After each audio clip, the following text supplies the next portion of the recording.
Hello, everyone, and welcome, and thanks everybody for joining us. My name is Daniel Denvir. I'm the host of The Dig, a podcast from Jacobin Magazine. I'm also the author of All American Nativism, How the Bipartisan War on Immigrants Explains Politics as We Know It, which came out this year from Verso. And I'm really honored to be hosting this conversation today with Yanis Varoufakis.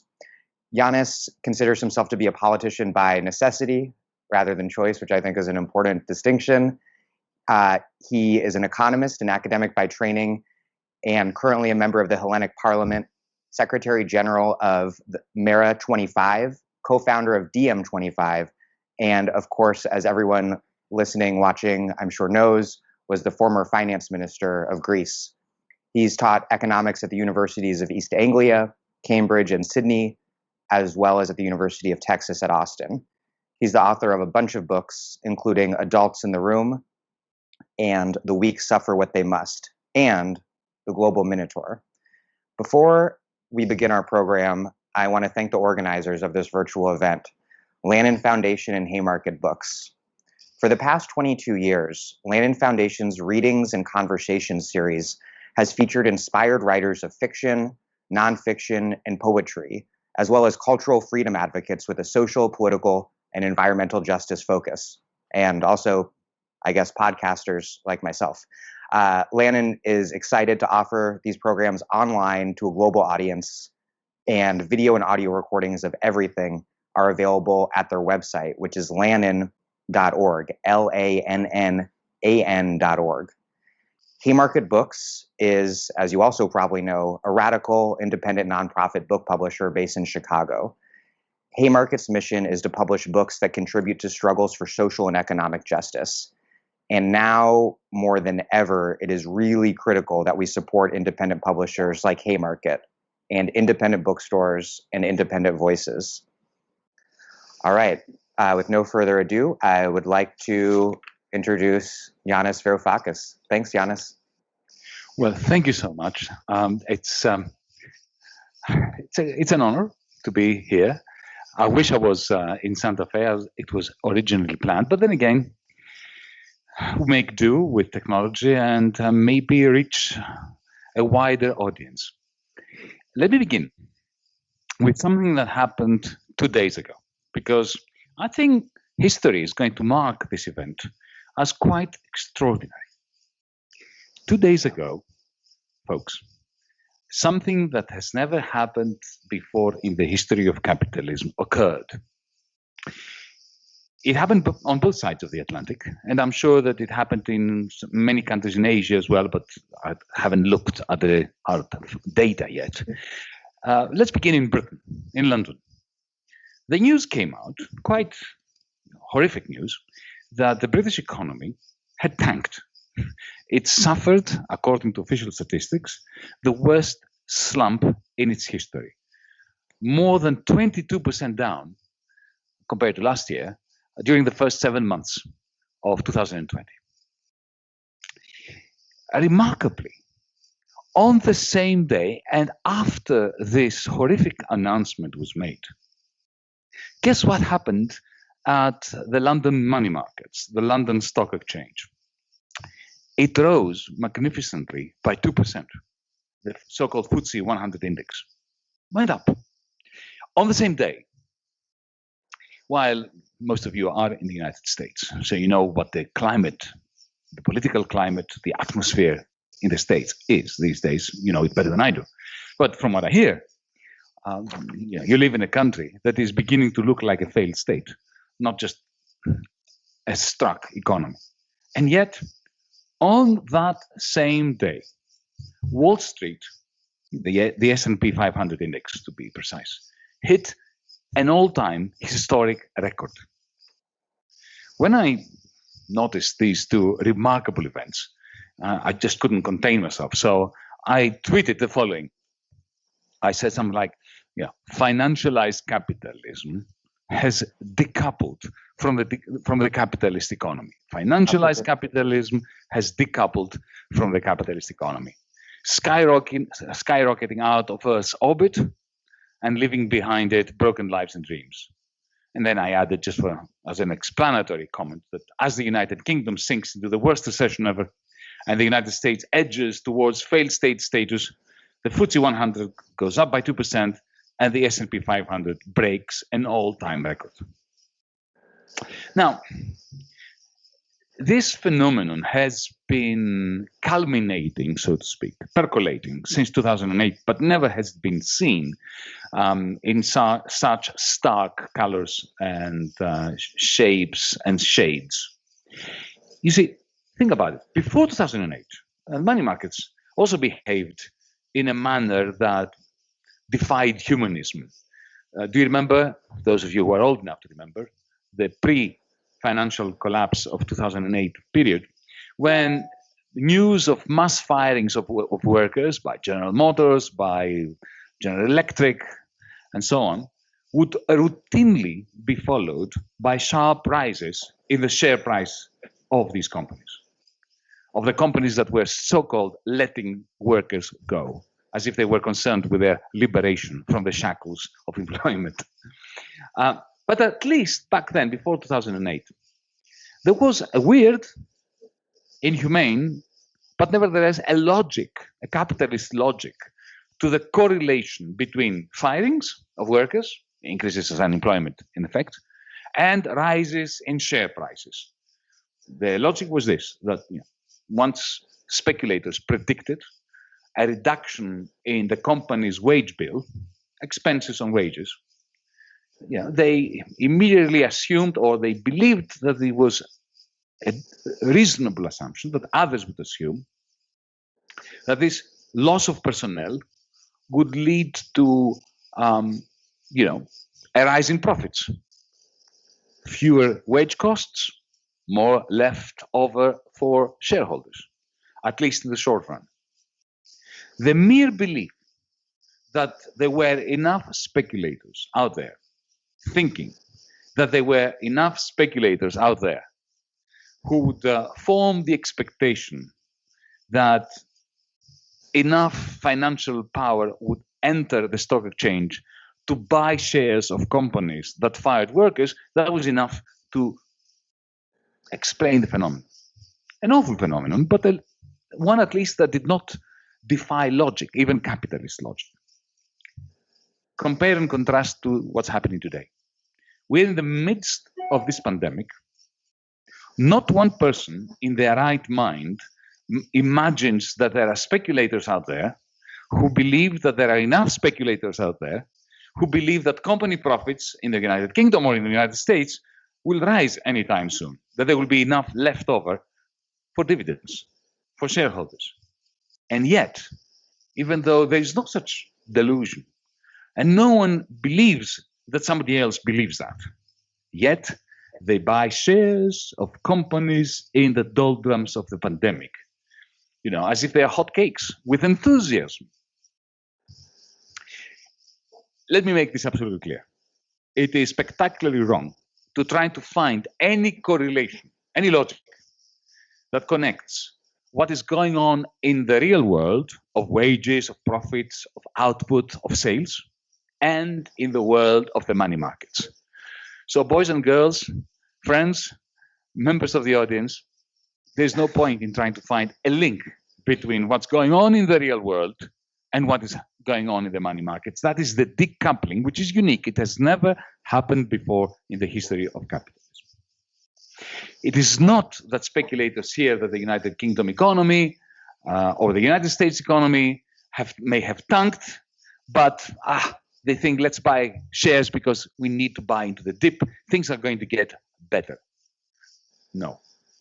The situation is far, far worse. They don't give a damn about the economy. This is why I'm referring to the decoupling of money markets from real capitalism, for the economy in which capitalism, in terms of production and distribution of goods and services, emerges. These speculators, like you and me, can see that COVID-19 has put capitalism in suspended animation, that it is destroying lives and livelihoods, that it is damaging our economies in a way that may turn out to be almost permanent, or at least medium to long term, that it is causing a new tsunami of poverty, that it demonstrates in every country and every town the pre-existing deep class and race divides. As some of us who were privileged enough to keep social distance rules during the lockdown know very well, because we could see an army of people out there laboring for a pittance and at the risk of their lives to cater to our needs. No, what we are living through now is not your typical capitalist disregard for human needs, the standard tendency of the capitalist system to be motivated only by the needs of profit maximization, of, as we leftists used to say, or still say, of capital accumulation.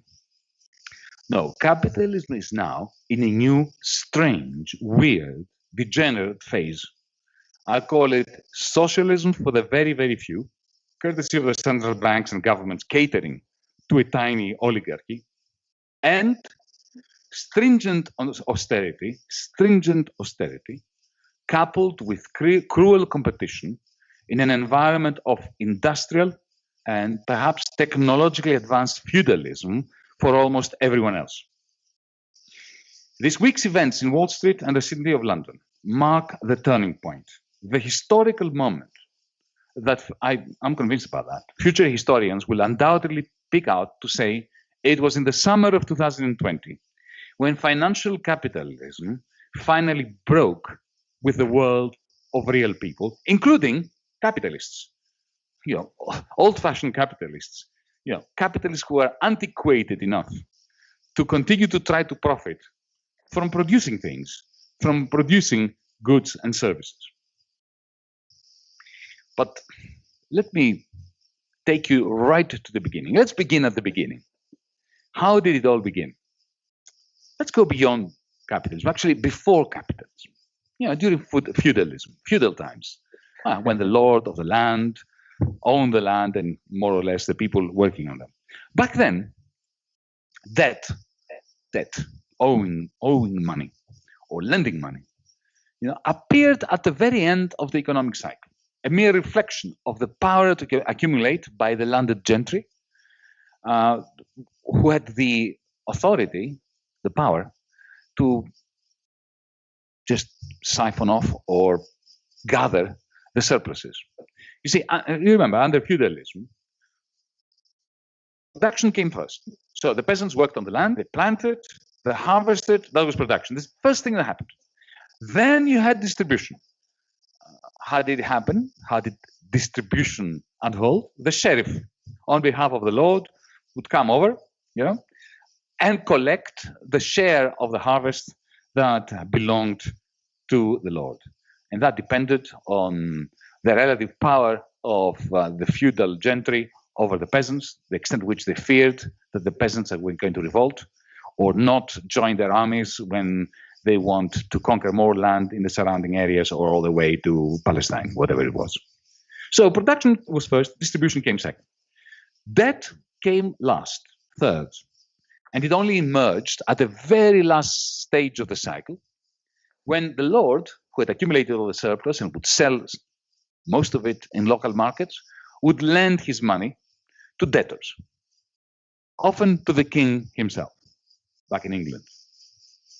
Now, what is phenomenal about capitalism is that it reversed the order. Once land had been commodified after the enclosures, when the peasants were thrown off the land in England and in Wales and in Scotland with the enclosures, immediately land became commodified because suddenly every acre of land was associated in terms of price with the price of the wool that would grow on the back of sheep that had placed the peasants on that acre of land. And labor was commodified because all those expelled peasants would knock on people's doors in the nearby towns and villages and say, I will do anything for a loaf of bread. That's the first labor market, the first labor supply. So once labor and land had been commodified, debt was necessary for the first time in human history before production began. Now think about it. Landless capitalists, landless peasants, that were given an opportunity by the Lord to lease a piece of land in order to manage the sheep on it and act as a tiny little dirt poor entrepreneur, these landless capitalists had to borrow in order to lease workers, land, and later machinery or tools. Who would they borrow from? The Lord. But debt came first. Before they could hire workers and get equipment in order to work the land that they leased from the landlord after the enclosures, before that they had to borrow money. So debt comes first. Then production begins and distribution. So debt effectively was the fuel that gave capitalism its incredible oeuvre from the 18th century onwards. Now, that's the very beginning. We're talking about 18th century. What made capitalism genuinely successful and what allowed it to effectively take over the four corners of the planet and to make it possible for Karl Marx to write the epic celebration, critical celebration, but celebration nevertheless, of globalizing capital accumulation, was the second industrial, the second industrial revolution, which was based on electromagnetism and Robert Maxwell's wonderful equations that unified electricity and magnetism, and that allowed for things like the telegraph, the telephone, electricity, power generation, the light bulb, and so on, to create the mega firm. Because when Edison created his conglomerate, that was the first time we had a networked firm, a firm that produced everything from the power plant generating the electricity all the way to the light bulb. That's a network. These mega firms, to be financed, required mega banks that would provide them with the money. The little banks, the small fragmented banking systems of the 19th century, early 19th century, middle 19th century were simply not enough. So the mega firm required a mega bank. And this new agglomeration, this new network of mega firms and mega banks is the capitalism that triumphed. It is not the capitalism of Adam Smith, who romantically refers to the baker, the butcher, and the brewer, but it is the capitalism of mega firms and mega banks. This kind of network that in the mid-1960s, John Kenneth Galbraith described brilliantly in a book that everybody should read, even today, called The New Industrial State. Galbraith referred to this combination of mega firms and mega banks as the technostructure, which is effectively a centrally planned, gigantic system of power that limits competition, featherbeds political campaigns, effectively buys politics out, controls money creation, and under the disguise of democracy on the one hand, when there is no democracy, there is just oligarchy with elections, and under the guise of the free market, there are no free markets, they're all monopolized by the technostructure. You have the magnificent success of capitalism in the 1920s. Now, the problem with mega banks is that they have a remarkable capacity to conjure up money from thin air. Most of our audience today knows that when a bank gives out a loan, it doesn't come out of the savings of anyone. It comes out of thin air. When the Bank of America or Citibank grants you a loan of $50,000, $100,000, this money doesn't exist. It's simply numbers that appear on a ledger, an electronic ledger, on your ATM screen or your web banking application. Once you start spending that, this money, these numbers go from your row on that what is a database to the row of somebody else, as long as this money generation generates new profits, then the system is not a pyramid scheme. But the more successful it is at generating new value, the banking system, the commercial banking system, finds it even more profitable to generate even more paper money, to conjure up even more greater, larger, taller mountain ranges of privately minted money. At some point, this just collapses. This is 1929 for you. After 1929, what did we have? We had the New Deal in the United States from 1933, which then morphed in 1944 with the Bretton Woods Conference into a global New Deal with political force used in order to keep bankers effectively neutered. A system of a global plan with the dollar at its center, run from Washington, D.C. internationally, which collapsed in 1971. Why? Because the United States lost its surpluses, trade surpluses, and by that time it was impossible to maintain the hegemony of effectively a single currency international capital system.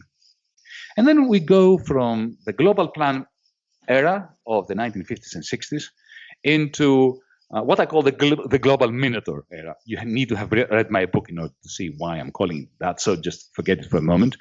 What we have is a remarkable period between the 1970s and 2008, when the United States, from being a surplus country, becomes a deficit country, steps on the accelerator, boosts its deficits magnificently, and you have the United States economy operating like a huge vacuum cleaner that sucks into the territory of the United States both the net exports of China, and of course that before that of Germany, of Japan, and so on, and 70% of the profits of these foreign capitalists.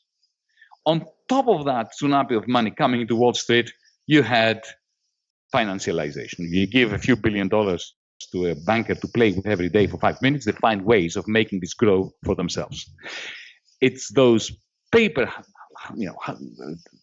tigers or houses of cards that collapsed in our generation's 1929, which took place in 2008. After 2008, capitalism changed drastically. In their attempt to refloat the crashed financial system, central banks channeled rivers of cheap debt money to the financial sector, while fiscal austerity limited the public's demand for goods and services. Unable to profit from austerity hit consumers in the States, in Greece and Germany. Corporations and financiers were hooked up to the central banks, to that constant drip feed of debt that central banks were producing on behalf of corporations that were becoming zombified. And then in 2020, COVID-19 came along. COVID-19 found capitalism in this zombified state. With consumption and production hit at once, governments must now replace all incomes to a gargantuan extent. The way things are going, the zombification of banks and corporations that we've been experiencing since 2008 will engulf the rest of the capitalist economy. The necessary condition for avoiding this is a massive restructuring of public and private debts, which of course our oligarchy regimes are going to fight tooth and nail against. So the point I want to leave you with, and with which maybe we can start a conversation, is that post-capitalism is already happening. My difference with fellow leftists is that I do not believe that there is any guarantee that what comes after capitalism is necessarily going to be a good thing. It could prove very dystopic. Can we imagine conditions that may prove sufficient for post-capitalism to be good? Allow me to finish with a speculative and controversial statement. That will only happen. Markets can only begin to function in the public interest if, on the one hand, we terminate share markets, terminate them, not regulate them, terminate share markets, and terminate, not regulate, terminate labor markets, while at the same time we terminate commercial banking and having the Fed or the ECB or the Bank of England, central banks, granting everyone a digital account with a central bank. Wow.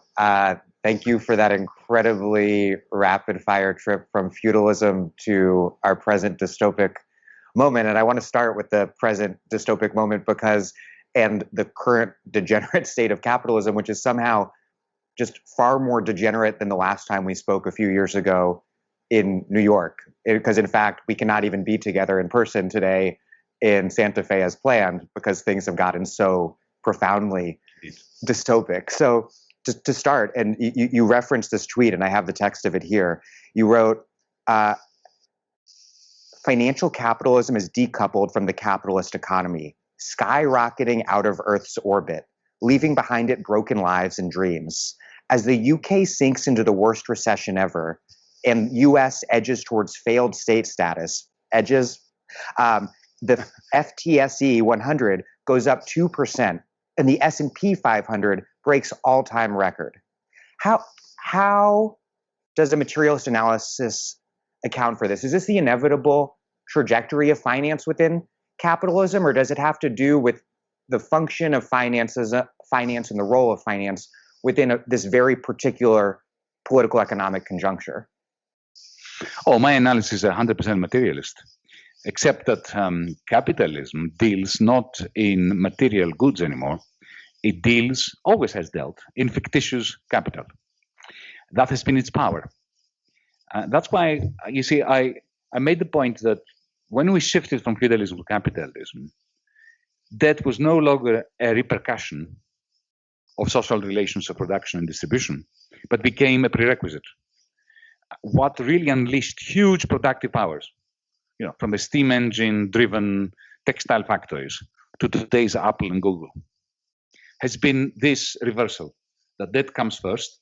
In another book that I wrote addressing my daughter, it's called Talking to My Daughter About the Economy, I try to explain it as follows. It is as if the banker, operating on behalf of the capitalist, pushes his hand, I'm going to use his, not his or hers, his hand through a membrane which divides the present from the future, his hand reaches into the future, grabs value that has not been created yet, brings it into the present, and lends it to capitalists to invest into technologies, machines, robots, and so on, to produce this value and return it to the future.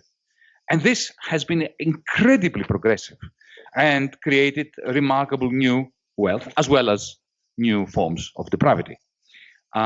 This has been the triumph of capitalism over the last 200 years. But the tragedy here is, and this is a bit like a Shakespearean tragedy or an ancient Greek Sophocles-like tragedy, that the more successful it is, the greater the incentive of the banker to keep reaching into the future for more value to bring to the present, when the present at some point runs out of a capacity to convert it into value and therefore to repay the future. And that's when a crisis happens. And when the crisis happens, the state steps in and bails out the bankers. If it doesn't bail out the bankers as in 1929 under President Hoover, the whole thing collapses until something is done.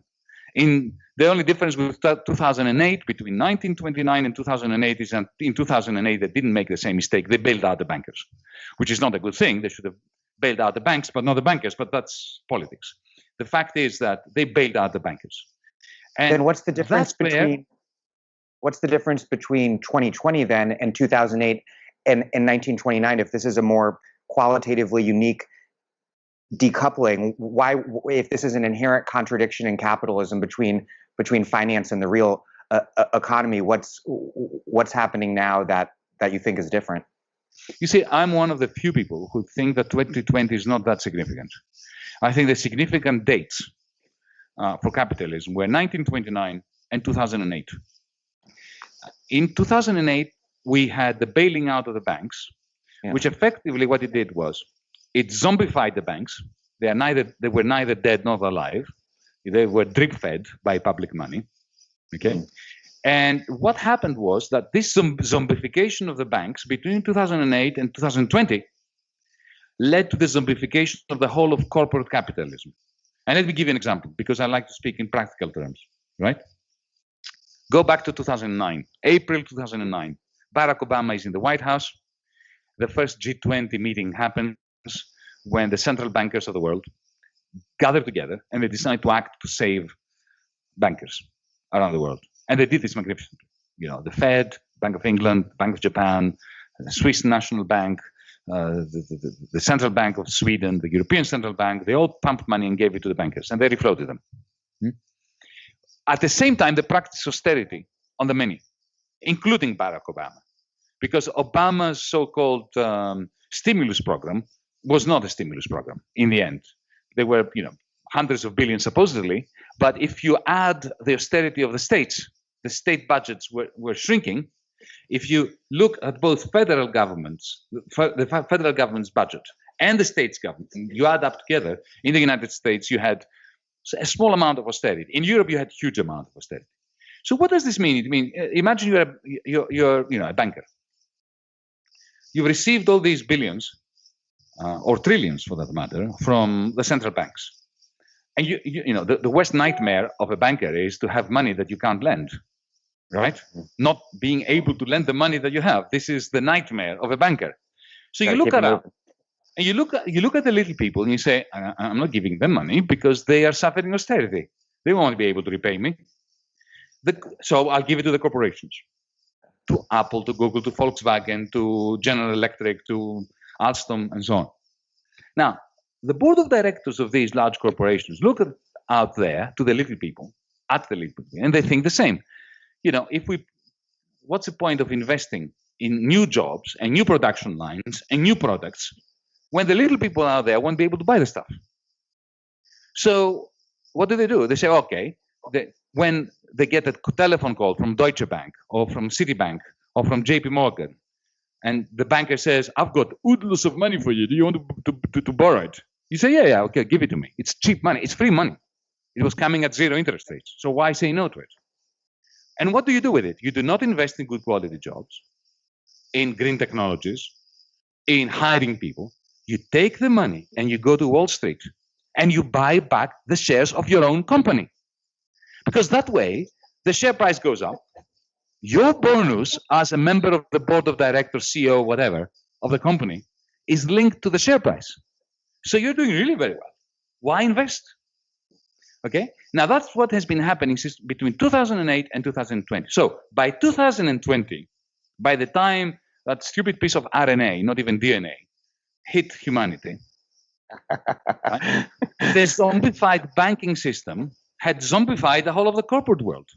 In the United States, in Germany, in France, in Britain, all these large corporations survived, and their share prices were really going up all this time because of this drip feed connecting central banks to private banks to corporations, while everybody else was suffering austerity.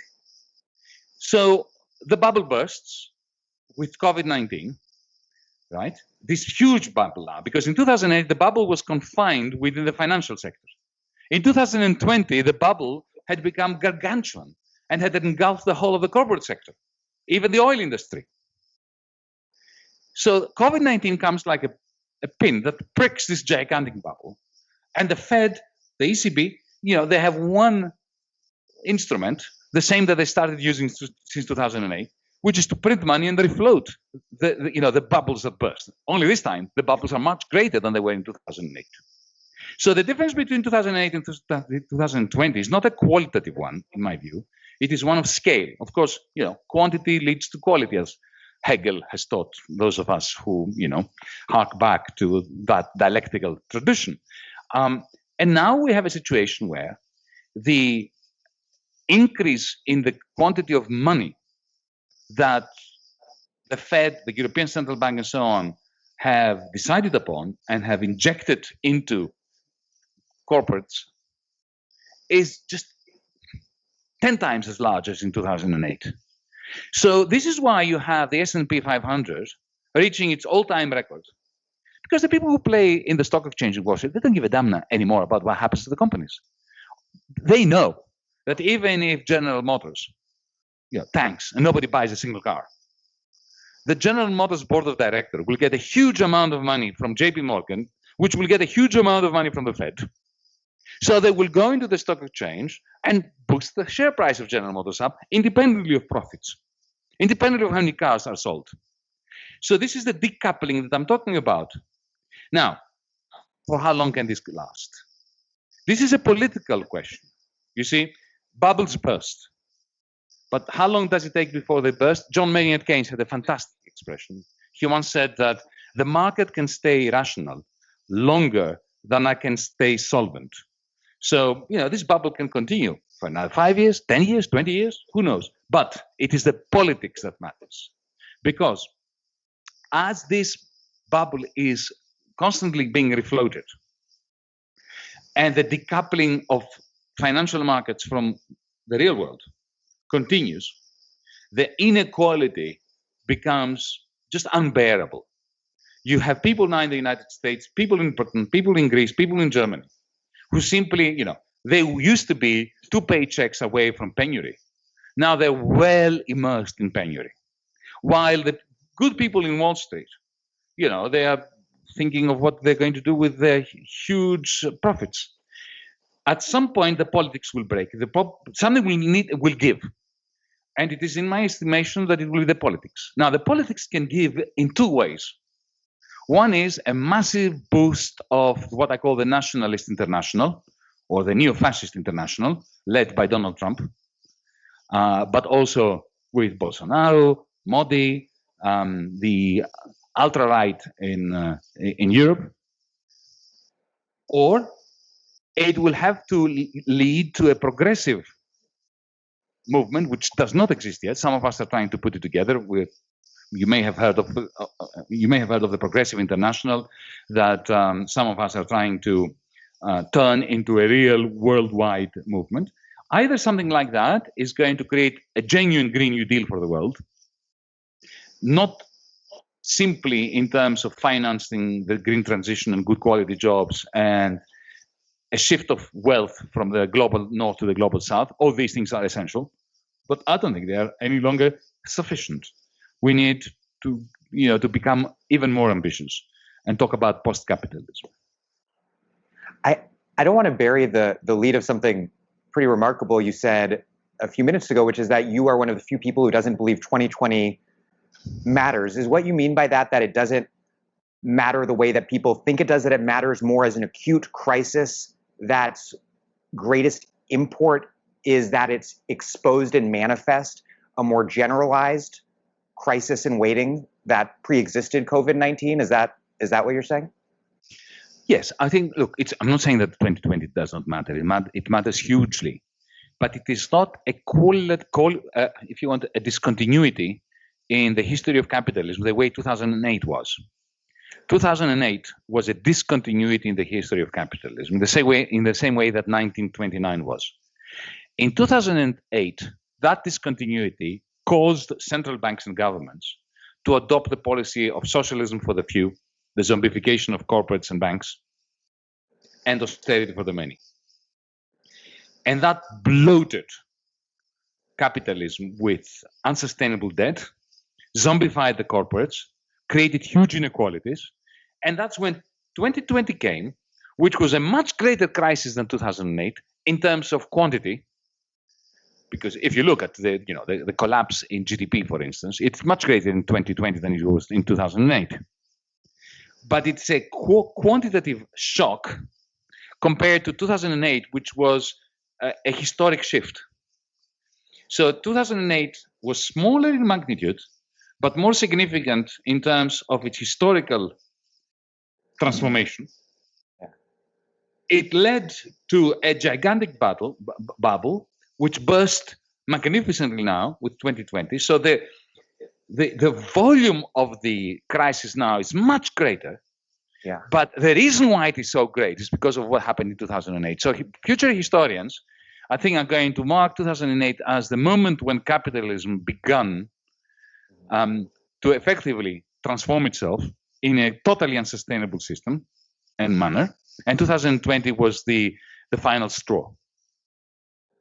That's really fascinating. And what's terrifying about that analysis, though, is that these sort of post-2008, 2020 moments might just keep coming and coming. What does the economic and political response that you've seen to COVID, both as a public health and economic crisis so far around the world, what does that tell you about how the various global elites might handle an era of more pandemics and mass disruption caused by climate change that we're already experiencing?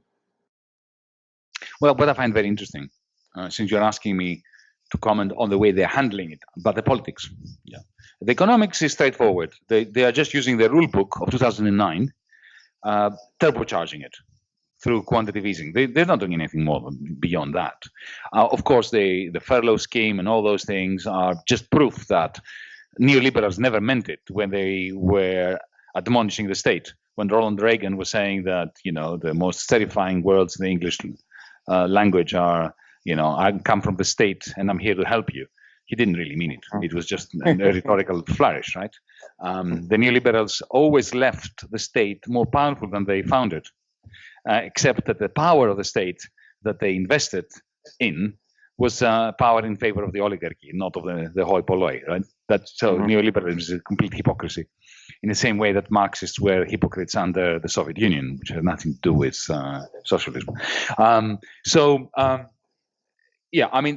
What I find fascinating about men and women in authority is the way in which they adapted so quickly to a new situation. A situation where the government is very clearly capable, powerful.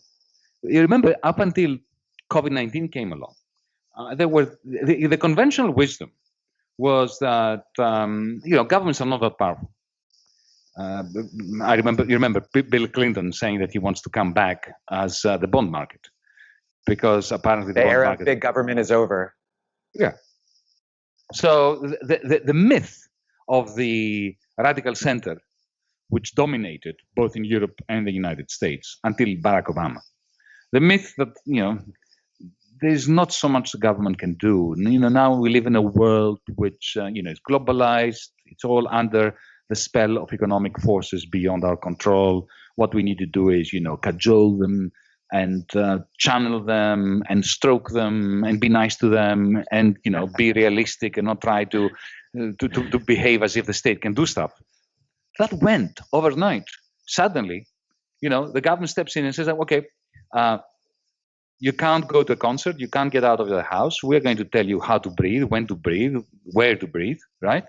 I'm not criticizing the lockdown. What I'm saying is that suddenly the government comes and tells you what to do. At every level of life, it says, okay, the same people who used to say that, a tiny little increase in the budget for education or the healthcare would be catastrophic, will end America as we know it. Suddenly they say, okay, let's create 10 trillion. And they argue whether it should be 10 or 15, and they take over the labor market and they pay people's wages in Britain. Between 80 and 100% of wages have been paid by the government. The Bank of England suddenly announces that, don't worry about debt. We will buy the government debt. Primary market buying, something that I had never said. They were insisting was impossible. If this ever happens, then the banking system will collapse. Well, it happened. It didn't collapse. The banking system is doing really very well. There's a distinction between the U.S. and Europe here, right? Where like the Fed is acting in the U.S., but a lot of the other branches of government really believe their own propaganda, and we are experiencing a total inability of Congress to extend a very basic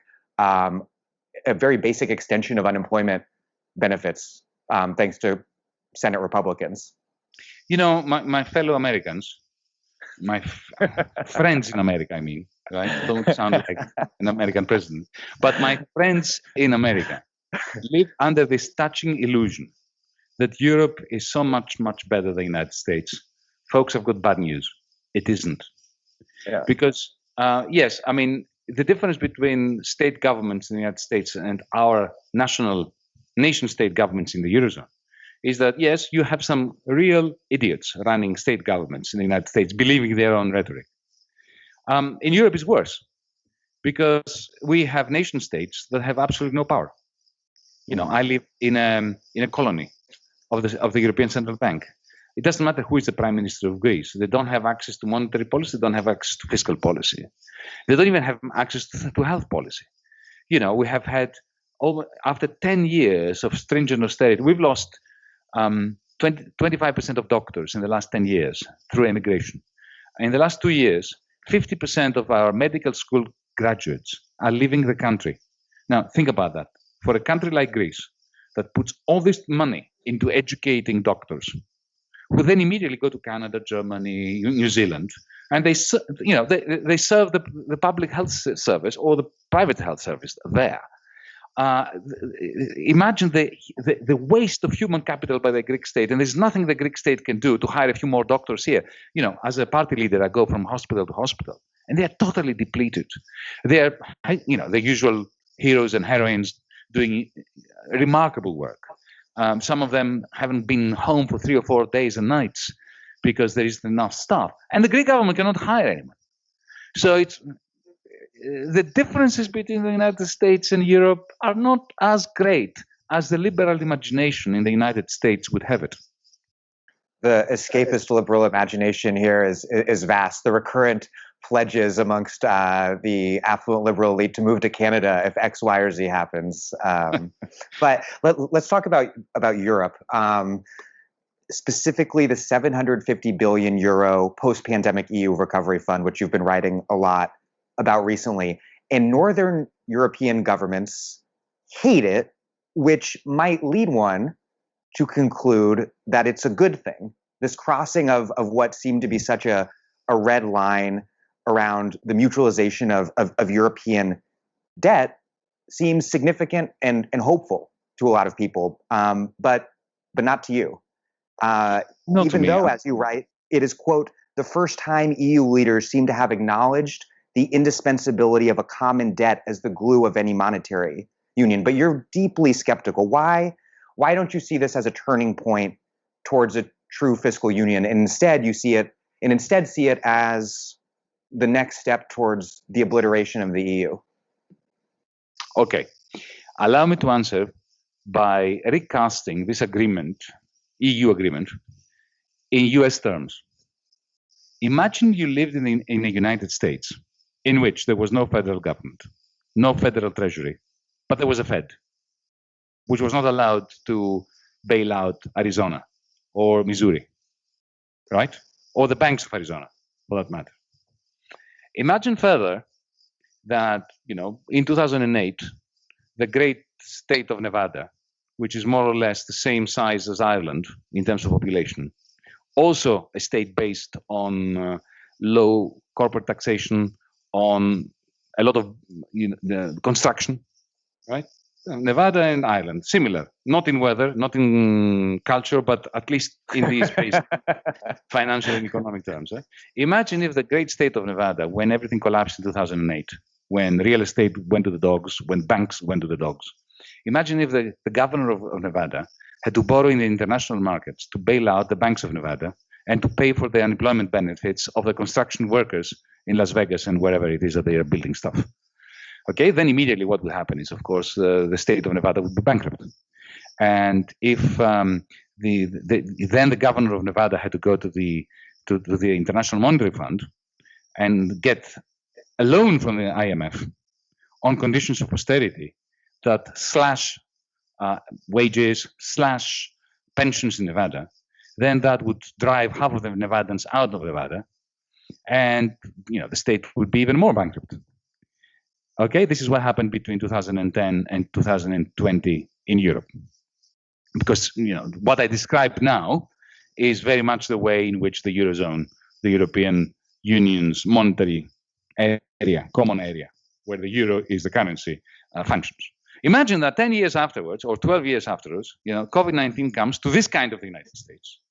And the great and the good leaders of the states get together and agree that it's time that we had common debt and that we transfer some money between ourselves. But imagine that instead of the 7, 8, 9% of GDP, which the federal government that you now have is using as a fiscal stimulus, they agreed on a 0.7%. No, not 7%, 0.7%. The first thing you would say is, guys, too little, too late. First. Secondly, and even worse than that, imagine if the agreement was the following. The governors of the states would sit around a very large oval table, and they would come to an agreement on raising a common debt. They claimed it's 750 billion, but when we looked at the numbers, it was 310, which is again much smaller than advertised. But besides that, and they agreed in advance how they would allocate this money, how much Arizona would get, how much Missouri would get, how much Oklahoma would get, before you know what the impact of COVID-19 is, both on the health services and the economies of these states. And New York State and California, which are donors because they are richer, would have to agree on how much debt to take on behalf of Missouri, right, before having the data. You know what? If the governor of California or of New York State said, sorry, mate, no, I'm not agreeing with this, I would not necessarily take shots at them. Similarly, when the Dutch Prime Minister, who is not my cup of tea, and he's not on the same side of the political spectrum as I am, you can imagine that, that's an understatement. But nevertheless, I have some sympathy for him when he says, don't talk to me about solidarity. Because if the Italians and the Greeks want solidarity from me, okay, I will reach into my pocket to find what money I have and I'll give it to you. That's what solidarity means. From my savings, I'll give you some money. But solidarity does not impose upon me the moral duty to go into a bank together with you and get out a joint loan. That's not what solidarity asks me to do. So, piss off. Excuse the French. I don't know what it is in Dutch, right? Again, I agree with him. Because the issue is not solidarity. The issue is common sense. You see, the beauty of a federal system, of a genuine fiscal union, is that it is automated. That a fiscal stimulus is automated, at least its first stage. So, in 2008, going back to my Nevada versus Ireland example, the governor of Nevada didn't have to negotiate with anyone. What happened is automatically the FDIC, the Fed, took over the failed banks of Nevada, sold some of them, closed some of them, merged others, refloated or bailed out the remainder. The state of Nevada had nothing to do with that. It didn't pay for it. The Nevadans didn't pay for it. It was the Fed that did that. As for the unemployment benefits and Medicare and Social Security, those were paid automatically by Californians or New Yorkers, but without any political haggling of who gets what and who borrows in order to lend to somebody else. Because if you had that process of political haggling in the United States, I can tell you, the United States would enter a new civil war that would have made the 1860s version look like a walk in the garden. So you will excuse me, I'm not going to celebrate these kinds of ridiculous agreements by the EU, especially when they don't discuss the elephant in the room, which is what? They've agreed to share 310 measly billions, 0.65% of GDP, nothing.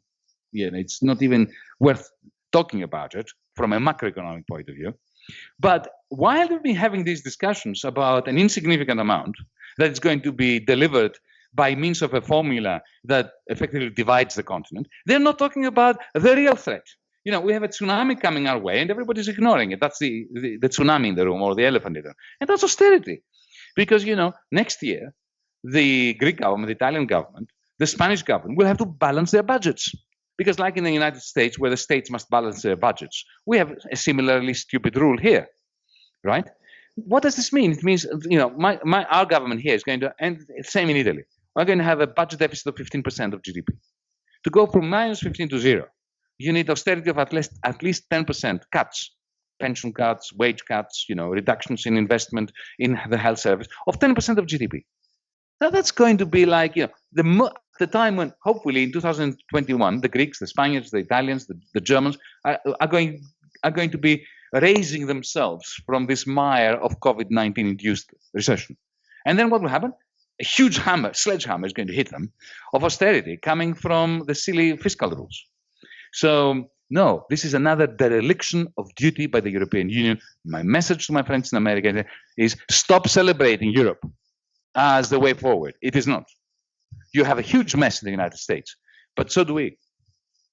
I'm being pushed to go to audience questions, but I'm going rogue and asking you one more of my own on this subject. You wrote recently, quote, "It is against this backdrop of high and rising inequality that the mood of the German public must be understood. In particular, popular resistance to the idea of a Eurozone fiscal union. German workers, who are increasingly struggling to make ends meet, understandably refuse to endorse the idea of huge amounts of money being constantly channeled to citizens of other countries." This reminds me of the situation in the US where wage stagnations, decades of wage stagnations for workers across the board have created this fertile environment for attacks on public sector unions and welfare recipients and anyone considered to be free riders or moochers. So my question is, before we move on to audience questions, how can the left confront this by linking up international redistributionist politics in the European context to domestic, internal redistributionist politics so that workers in one European country aren't pitted against workers in the other? Because that's currently quite the opposite of the way that things are functioning when neoliberalism runs into nationalism. You mentioned kindly the party that I lead in the Greek parliament, Mera25. Now, what is unique about Mera25 is it completely belongs, not affiliated to, it belongs to a pan-European movement, which is called DM25. DM and Mera mean the same thing in Latin and in Greek. And we made a point of this, of starting that movement in Berlin in February of 2016. To signify what? This is not a clash between the North and the South, between the Germans and the Greeks, the Italians and the Dutch. This is a clash between the oligarchy, sons without frontiers, an oligarchy which are Greek, the Germans, they love each other. They are very solidaristic towards one another, as you know. They are the enemy, and they are the enemy of the Greeks, the Germans, the Dutch workers, the hoi polloi of our different countries. And the point I made in the article in The Guardian that, again, you kindly read out, is that this idea that Germany is going to be pouring money to be giving to Greece is abhorrent from a left-wing progressive position, because I don't want the Greek oligarchy to get a single penny raised by German workers in the international money markets. Why should the Greek oligarchy be given money by German workers? And it's German workers that are going to be taking on their shoulders this extra German debt. It's not going to be the German oligarchy, because they have Cayman Islands accounts that don't pay anything. And that is not a good foundation for solidarity. We want solidarity, together with our German comrades that belong to the same pan-European transnational movement, DM25. We have a party in Germany, we have a party in Greece, we have a party in France, and so on. What we are trying to educate the German workers and the Greek workers and the Dutch workers and the Italian workers is that what really what is of the essence today is to have a fiscal union such that the rich families of the Greeks, the Germans, the Dutch, and so on, subsidize the poor families in every country. Not the rich countries, the poor countries.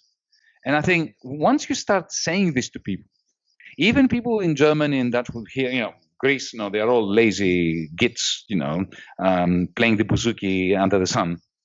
Suddenly they realize that you have a point. And it is the only way of building international solidarity.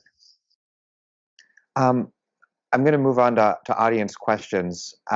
First, I have two related questions from Stephen J. Cleese and John Wahaski, and I apologize if I'm butchering the pronunciation of anyone's name. What happens when we terminate labor markets, like you called for earlier? What's the alternative? And secondly, do you view your prescription for the termination of labor markets and markets as, the second question is not idiomatic. So I'm going to just, what happens when we terminate labor markets? Okay. Well, the only way to terminate labor markets is, if you can imagine, a world in which shares operate like library cards in universities, in colleges. So when you enter a college, right, you are given a library card at registration. It gives you rights. You can borrow books. It acts as an ID. You don't buy it, and you certainly can't sell it, and you can't rent it to anyone. So imagine that shares operated like library cards. You get hired by a corporation, and you get given one share. That gives you one vote for every decision made by the firm. It doesn't mean that everybody is equal in terms of pay, because you can design wonderful bonus payment systems where the majority decides an algorithm by which some people whom the rest of the corporation believe are contributing more to the corporation get much better rewarded than everybody else. There is a basic income for everyone, and on top of that, you can have very large bonuses. When you leave the company, you take that share with you, and you take the capital that has accrued to you, and then you move to another company. Either you create one on your own, it could be a single person company, or you can come together with others, create a new company. Everybody chips in their shares, but then everybody has one vote in that new company. Or you move to another corporation hires you. That is the way to end the share market. The share market and the labor market at once. Because suddenly there's no share market, like there's no library card market, and there's no labor market, because suddenly everybody's a partner in the corporation to which they contribute their labor. I apologize for maligning the second question. It was because I was just getting this on my phone and misread share as a verb when it was as a noun. So I will read that question now, which is a good follow-up to that. Do you view your prescription for the termination of labor markets and share markets as specific to advanced capitalist economies, such as Japan or the US, or broadly applicable across the world? I think it's broadly applicable to the whole world, but the way that it will be applied will have to cater for different social conventions. By the way, it's not in order to improve capitalism, it's in order to transcend capitalism, because capitalism is not defined by markets.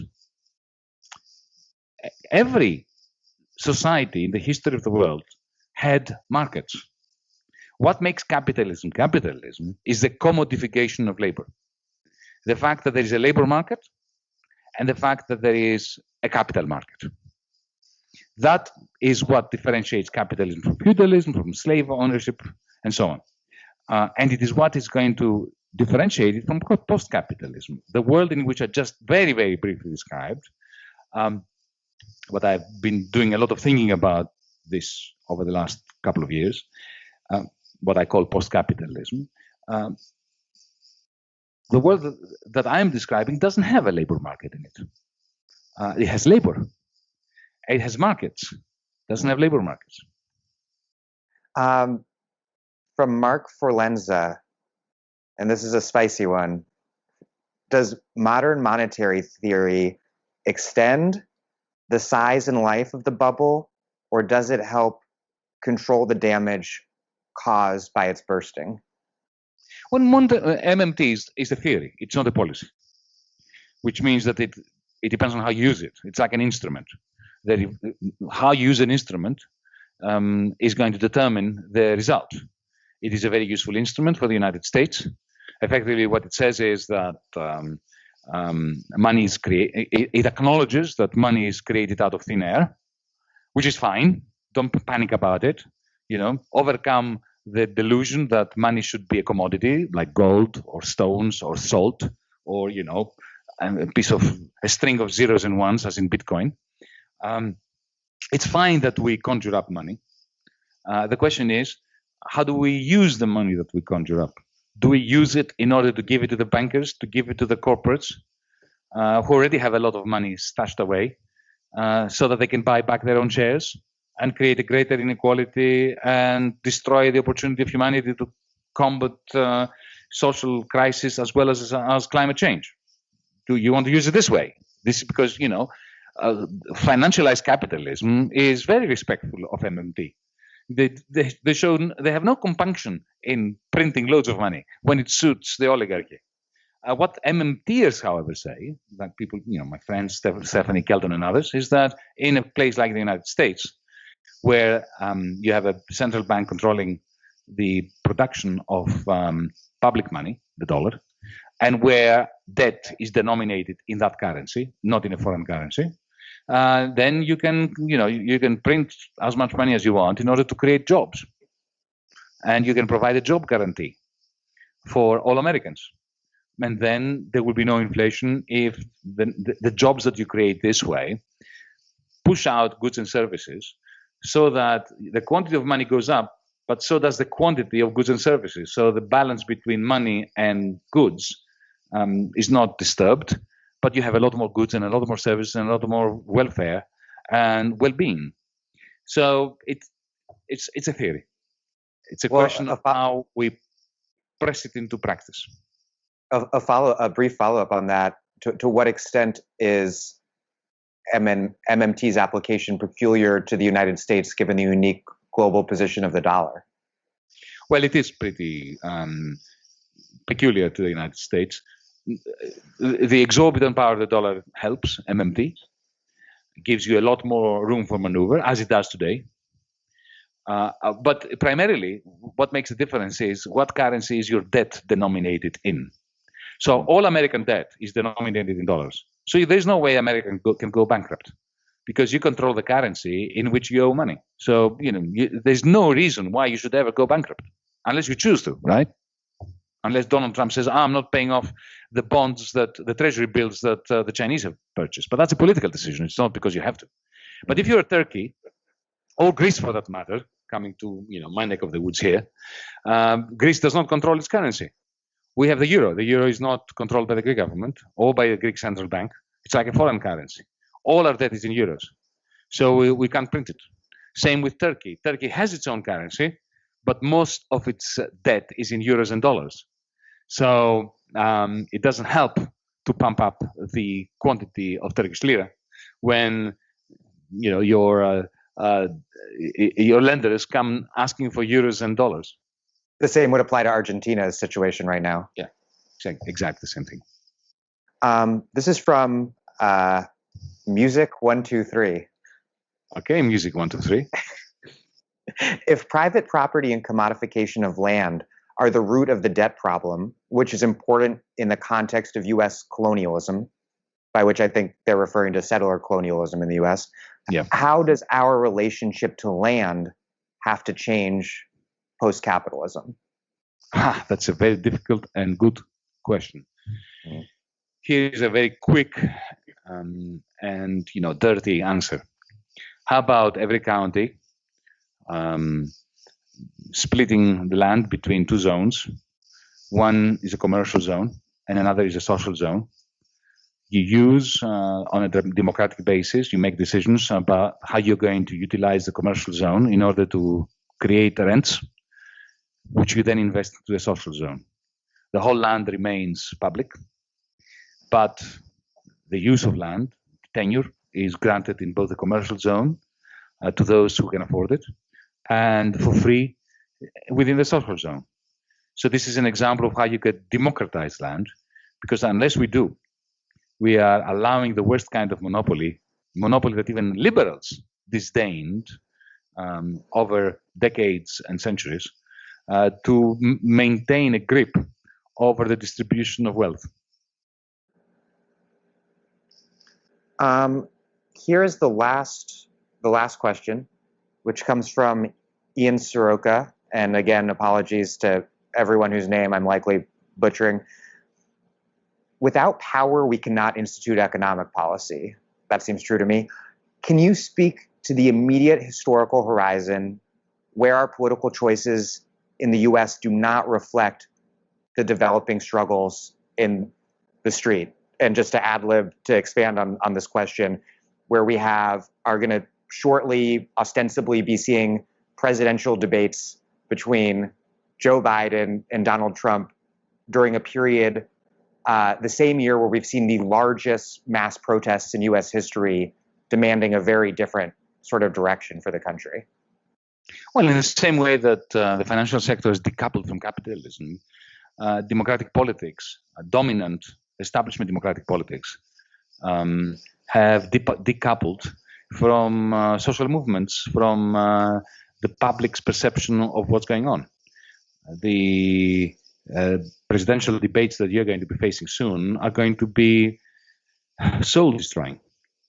Here you have Joe Biden, who has never failed to be on the wrong side of important decisions over the last decades.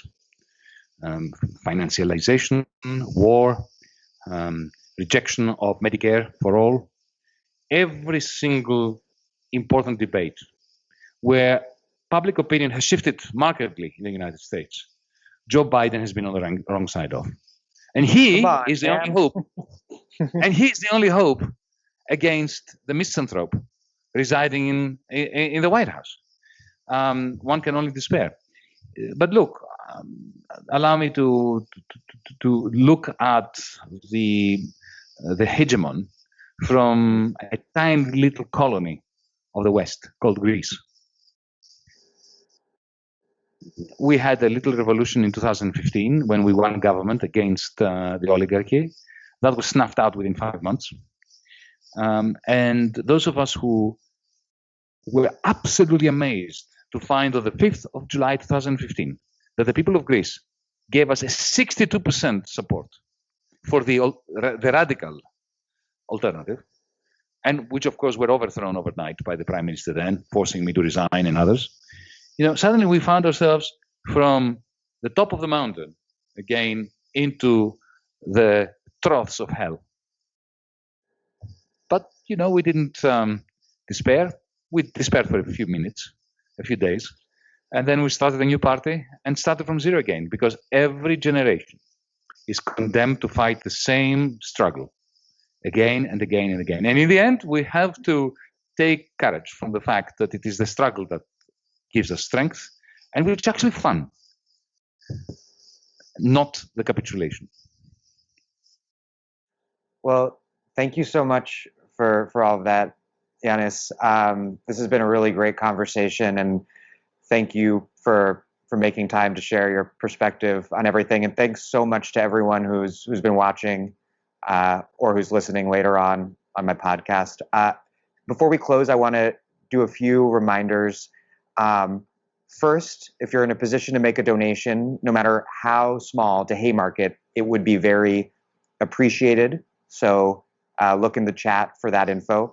Please visit Lannan.org, LANNAN.org, to watch and listen to other talks that are, maybe not as great as this one, but pretty excellent. And please register for the following events, which I'm sure will be excellent. Thursday, August 20th, 5 p.m. EST, The Struggle for Abolition from the U.S. to Palestine. Wednesday, August 26th, Economics for the 99%. Thank you again to Nicole for live captioning this event. Thank you to the Lannan Foundation and Haymarket Books for putting together this live stream and the whole discussion. And thank you to everyone who tuned in. And again, Yanis, thank you very much.